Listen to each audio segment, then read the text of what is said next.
Hello and welcome back, ladies and gentlemen, to another Historical Humans Reacts. And today we have an interesting story that's coming out of Peru that's talking about John Howland Rowe and his collection that was just recently repatriated to Peru. So, kind of an interesting character, an interesting story, and an even better ending in my mind. Yeah. John Howland Rowe is a monumental figure in archaeology and in Peruvian archaeology. He has been effectively excavating and studying archaeology since the age of 10. He was a Harvard graduate, professor at UC Berkeley, founded a lot of institutions and anthropological libraries, both there and even one in Cusco. He So founded the he Berkeley is, based Institute of Andean Studies, which I know you yeah, mentioned he's founded, but big shout there because that's where he did the bulk of this research that we're pertaining to at the moment. that's true. That is the one I could not see it in the list again. This man's accomplishments are effectively an encyclopedia in their own right. I mean, his Uh, career spans 60 years. He was the prototypical. Most people think Indiana Jones, but John Howland Rowe was what a real Indiana Jones was. Someone who conducted field work, and he one of the things that really separated him from his peers was at this time and at this era, a lot of archaeologists would treat foreign countries and foreign nations as their own laboratories that were meant to be studied, meant to be just analyzed, but he didn't do that. He worked very collaboratively with the locals and was a very good cultural steward.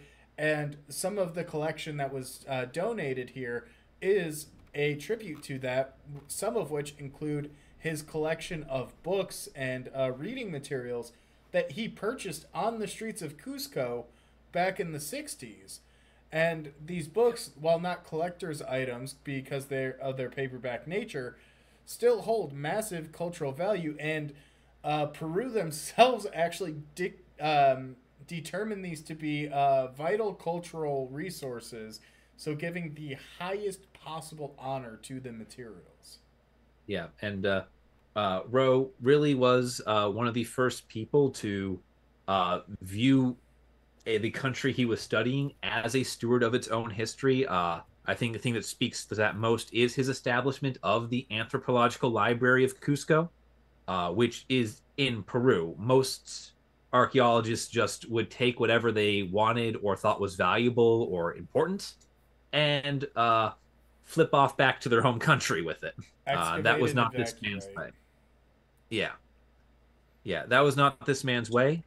He died at 85 in 2004, uh, at which point the collection of some 88 books and 4,556 archaeological specimens became the property of his wife. She kept them for a further 19 years until her death, and uh, just this past year. And now his daughter, who is she's an Indian archaeologist in her own right, is working to repatriate the entire collection back to its home country, which Which is, it's huge. The yeah, materials have a home destination, and one of the biggest tragedies I think in our field is a lot of times these archaeologists spend their life's work studying a culture, studying a group.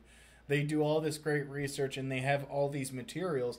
However, when they die, people don't know what to do with it. They don't know where these materials should go, and they end up what being referred to as what we call an orphan collection, where there is no home for it. There is no permanent place because obviously you're not able to keep them in a garage somewhere for forever, and people have to go through the belongings of their family, and especially after they pass. And this was an example of one of the good happy endings. This is a story of someone who his daughter, I believe her name is Anne it is. Pirot, Yeah.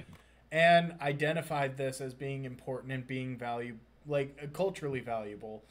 And one of the things she did was decide to reconnect with her father's assistant, John Rick, I believe his name is. um, and they worked to secure the repatriation through the consulate in San Francisco.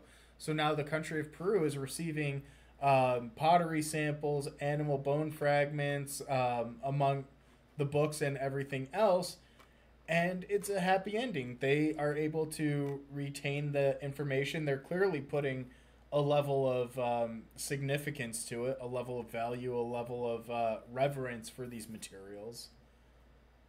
It's just Yeah. it's such the rare positive Yeah. story, Yeah. and the I, type of I th- yeah, and just I think that positivity comes down to two unique circumstances of Roe's life.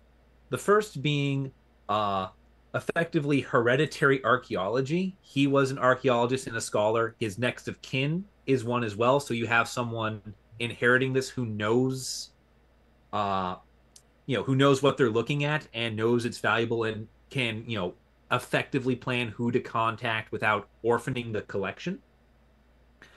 And two is Rose uh, respect for local scholars and local culture, which his daughter seems to have inherited from him as well. This concept of joint stewardship uh, being the prevailing attitude with the collection.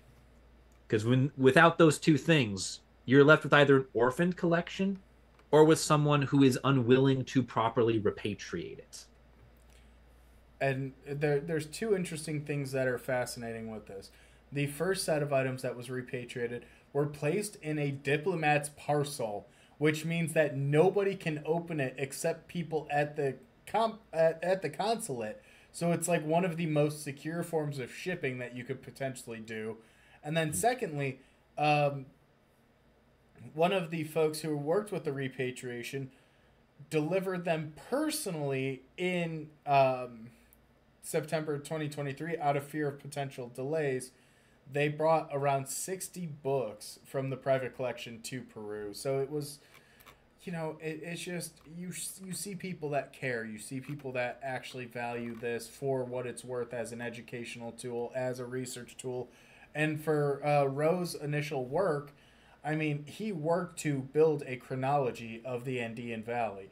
He built it within a margin of 25 to 50 years. That does not happen without extensive study, and that's before an age where we had firm dates where we could carbon date things. Like it was such a monumental step in the process, and just I don't know, it's a happy ending. Yeah, and the 4,500 some artifacts are the artifacts he used to establish that chronology.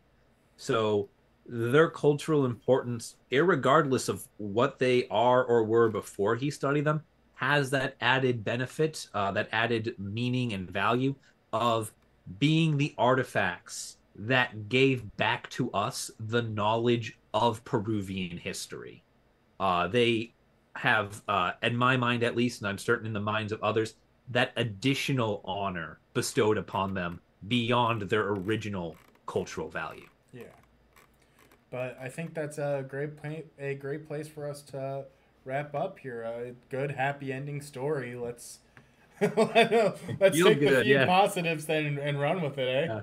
Yeah, it's feel good week at Historical Humans eh? React. We don't know what's happening, but we're pleasantly surprised. Yeah, it's almost summer, so here we go. Thank you guys for watching, and we'll see you in the next one.